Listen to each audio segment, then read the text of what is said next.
La célula eucariota consta de tres partes fundamentales: la membrana celular, el citoplasma y el núcleo, que contiene el material hereditario. Las células eucariotas se dividen en dos grupos: las animales y las vegetales. Las vegetales se distinguen de las animales por su mayor tamaño, por la presencia de cloroplastos y pared celular y por la carencia de centrosomas. Los animales, las plantas, los hongos, las algas y los protozoos están formados por células eucariotas. La mayoría de células están cubiertas por una envoltura. Todas las células vegetales tienen una pared celular formada por celulosa. En las células animales con envoltura, esta recibe el nombre de glucocáliz y está formada por glucoproteínas y glucolípidos.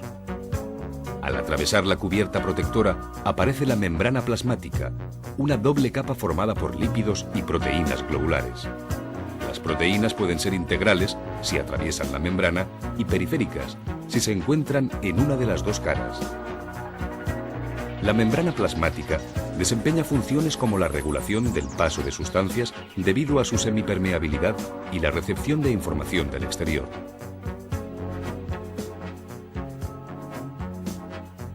Participa también en el movimiento celular, así como en la absorción y expulsión de compuestos.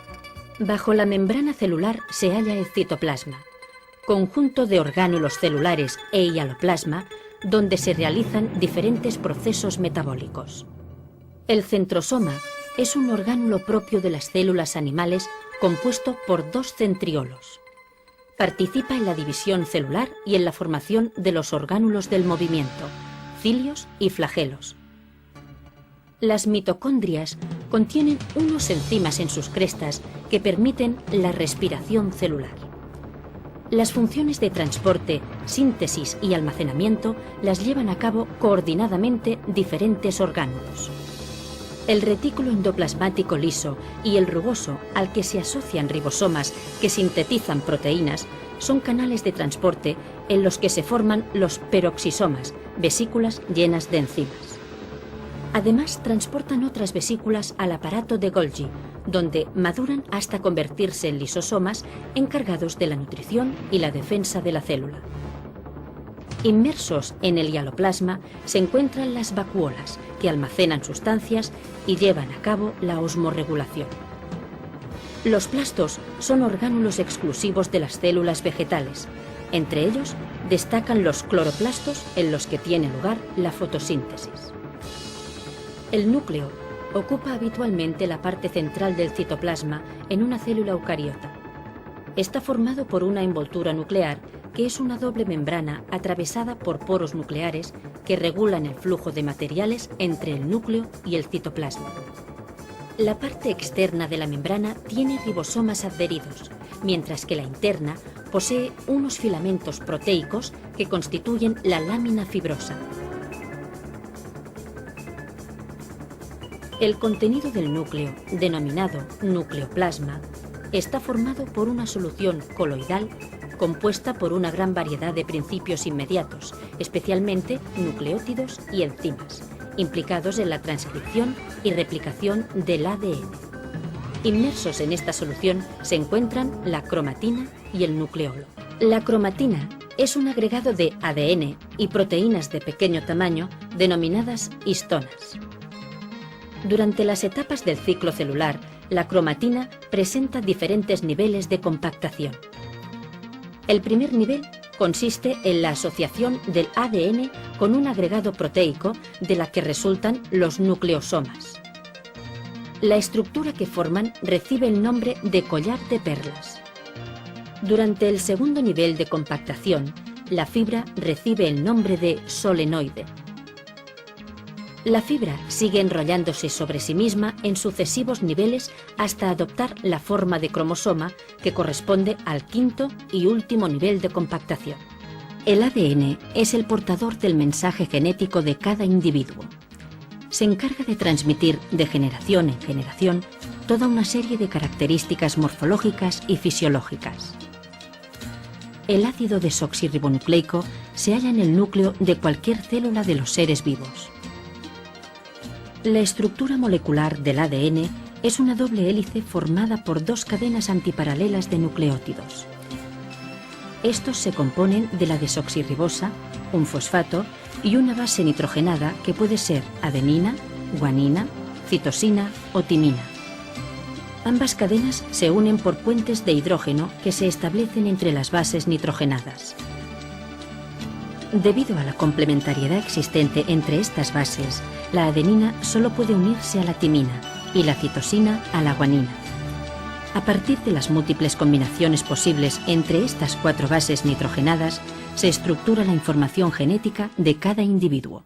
Constituidos por pequeñas unidades llamadas células, cuya estructura está organizada para realizar diversas funciones y percibir el entorno en el cual viven. En la mayoría de los casos solo pueden verse a través de un microscopio. Vamos a ver los tipos de células. Células procariotas, que son las que carecen de membranas y de organelos, que son partes encargadas de realizar tareas específicas, por ejemplo las bacterias. Las células eucariotas poseen organelos rodeados por membranas, por ejemplo plantas, animales y otros organismos. Vamos a centrarnos en la célula eucariota. Ella posee tres partes principales: membrana celular, el citoplasma y el núcleo. Sus organelos son las mitocondrias, retículo endoplasmático, los ribosomas, el aparato de Golgi, los lisosomas, las vacuolas, cloroplastos. Las plantas, los hongos y los animales están constituidos por este tipo de células. Sin embargo, si comparamos la célula animal con una célula vegetal, hay diferencias estructurales. Es de anotar que en estos dos tipos de célula, animal y vegetal, muchos de los organelos de estas células vegetales cumplen la misma función de los organelos de las células animales. Sin embargo, debido a que las plantas no se desplazan ni elaboran su propio alimento, sus células presentan algunas estructuras especiales. Revisemos ahora las funciones de los organelos celulares. Las mitocondrias. En su interior se realiza la respiración celular. Aprovecha la energía que contienen los alimentos para que la célula realice sus funciones vitales. El retículo endoplasmático. Membranas que fabrican proteínas, grasas y carbohidratos. Ribosomas. Estructuras esféricas que flotan en el citoplasma y fabrican proteínas. Aparato de Golgi. Bolsas aplanadas que almacenan, transportan y modifican proteínas, grasas y otras sustancias según las necesidades celulares. Los lisosomas, organelos esféricos que contienen enzimas digestivas que destruyen las sustancias que entran a las células. Vacuolas, bolsas con diferentes tamaños que almacenan sustancias por algún tiempo y otras se utilizan para digerir alimentos. Los estudios en las células concluyeron en la teoría celular, la cual sostiene que todos los seres vivos están formados por células, desde los organismos más simples como las bacterias hasta los más complejos como los animales y las plantas. Por esta razón se afirma que la célula es la unidad estructural de todo ser vivo.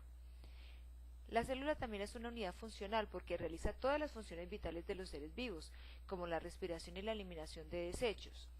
De igual manera son fábricas o almacenes de las sustancias que forman la vida, tales como proteínas, lípidos, carbohidratos y ácidos nucleicos. La célula también es la unidad reproductiva de todo ser vivo, porque las células nuevas se forman por la reproducción de las células ya existentes. Todas las células se forman a partir de una célula madre y adquieren la capacidad de realizar las mismas funciones de la célula original.